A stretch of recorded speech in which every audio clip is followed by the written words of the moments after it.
ఏమండి? ఏంటి ఇక్కడే ఉన్నాగా? ఈ రోజు ఏంటో గుర్తుందా? ఏంటి? అమ్మని అక్కడ పంపించాలనుకున్నాం కదా, చెప్పారా? అమ్మతో నేను ఎట్లా చెప్తా సంగీత, నా వల్ల కాదు. మీరెప్పుడు చెప్పలేరు, నేను చెప్తున్నా, వెనకే ఉంది. సరే చెప్పేద్దాం, నేనైతే ఫిక్స్ అయ్యాను కదా. సంగీత ఒకసారి ఆలోచించి సంగీత. ఆలోచించేది ఏం లేదు, నేను ఆల్రెడీ ఫిక్స్ అయ్యాను, నేనైతే చెప్పేస్తున్నాను. అత్తయ్య గారు. ఏంటమ్మా? ఇక్కడ మీ వయసు వారు ఉండే ఒక ప్లేస్ ఉంది, అక్కడికి మిమ్మల్ని తీసుకెళ్లి వదిలేస్తాము, బయలుదేరండి. అవసరం అనిక, దానికి మీరు ఏ పేరైనా పెట్టుకోండి. వద్దమ్మా, నా వల్ల మీకు ఏ ఇబ్బంది కలగదు. అయినా మీకు ఈ మధ్య చాలా అనుమానం ఎక్కువైంది. మేము పొద్దున వెళ్తున్నప్పుడు ఎక్కడికి వెళ్తున్నామో మీకు చెప్పెళ్ళాలి, వచ్చినప్పుడు ఎక్కడి నుండి వస్తున్నామో చెప్పాలి, ఏ సమయానికి వస్తున్నామో చెప్పాలి. ఇవన్నీ అడుగుతున్నారు, ఇవన్నీ పడే వాళ్ళకే తెలుస్తాయి. మీరు బయలుదేరండి, మనం వెళ్తున్నాం. ఇంటి పని అంతా నేనే చేస్తున్నాను, బాబును కూడా స్కూల్ నుంచి తీసుకొస్తున్నాను. ఏదో ఒక మూల పడి ఉంటానమ్మా. నేను ఎప్పుడు మిమ్మల్ని ప్రశ్నించను. ఒక్కగానొక్క కొడుకు, వాడిని చూడకుండా నేను ఉండలేనమ్మా. అయినా మీరుండే చోటు ఇక్కడ నుండి 500 కిలోమీటర్లే అత్తయ్య. 3 నెలలకు ఒకసారి నేను ఈయన వచ్చి మిమ్మల్ని చూసి వెళ్తూ ఉంటాం.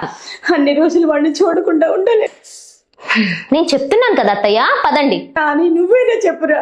అమ్మా ఏం కాదమ్మా, నా మాట విను, నువ్వు పద. అమ్మ లేకుండా నువ్వు ఉండగలవా? కానీ నువ్వు లేకుండా నేను ఉండలేనురా. చెప్పురా కోడలికి. ఆయనతో ఏంటి మాట్లాడేది? పదండి, నేను చెప్తున్నాను కదా.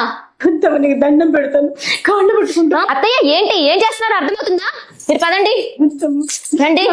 చెప్పురా. సామాన్లన్నీ సర్దేశాను, మీరు తీసుకున్నాడు. చెప్పురా. మీరు రండి. వద్దు నాని, తీసుకురండి. నేను వెళ్ళను. మాట వినమ్మా, వద్దు నాని, మాట వినమ్మా, నాని నా మాట వినమ్మా, నా మాట వినమ్మా, మాట వినమ్మా, అరే నా మాట వినమ్మా. అమ్మా చెప్పేది వినమ్మా. నేను చూడకుండా ఉండలేదు నాను. ఏం కాదమ్మా, నువ్వు పద, ఫస్ట్ పదమ్మా, పదమ్మా. అరే ఇవన్నీ కాదు, ఫస్ట్ పద, నేను చెప్తాను పదమ్మా. నువ్వు ఫస్ట్ చెప్తా, నువ్వు పద. నేను కాలు లగేజ్ అంతా పెట్టేస్తాను, తీసుకెళ్ళండి. సరే సరే సరే రామ్మా.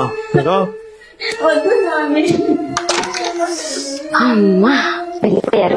ఈ రోజు మా ఆయనకి చాలా ఫేవరెట్ కర్రీ అయినా చికెన్ వండి పెట్టాలి.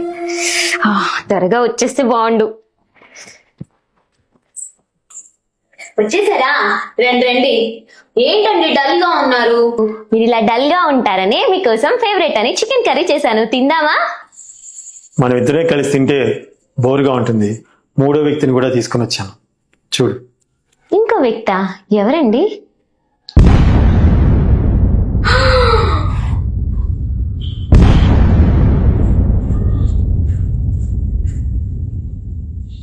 అదేంటి, మీ అమ్మను మళ్ళీ తీసుకొని వచ్చారు? ఆశ్రమంలో చేర్పించలేదా?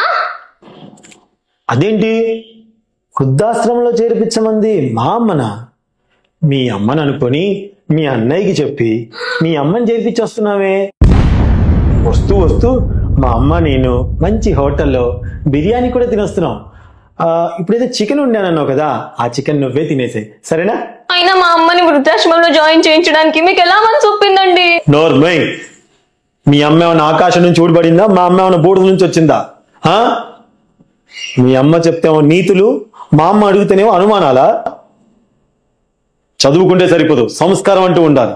చిన్నప్పుడు 5 కిలోమీటర్ల దూరంలో స్కూల్ ఉంటే హాస్టల్లో పడే మీ అబ్బాయి నన్ను అందరూ అంటుంటే లేక లేక నాకు కొడుకు పుట్టాడు, వాణ్ణి నేను హాస్టల్లో వెయ్యను అని చెప్పేసి 5 కిలోమీటర్లు చెప్పులు సరిగ్గా లేకపోయినా నన్ను ఎత్తుకొని స్కూల్ దగ్గర దించి మళ్ళీ స్కూల్ నుంచి తీసుకొచ్చేది.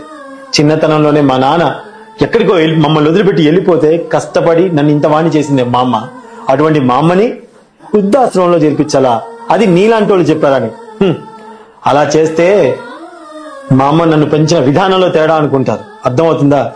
గుర్తుపెట్టుకో, అమ్మ ఎవరికైనా అమ్మే. ఏమండి, మా అమ్మ అలా ఎలా ఉంటుందండి? వద్దండి, ప్లీజ్ అండి, మా అన్నకు చెప్పండి. అత్తయ్య తప్పైపోయింది అత్తయ్య, మీ కాళ్ళు పట్టుకుంటాను అత్తయ్య, మీరైనా చెప్పండి అత్తయ్య ఆయనకి. నా కొడుకు మీ అమ్మనే కాదు, ఏ అమ్మని బాధ పెట్టే పని చేయడమ్మా.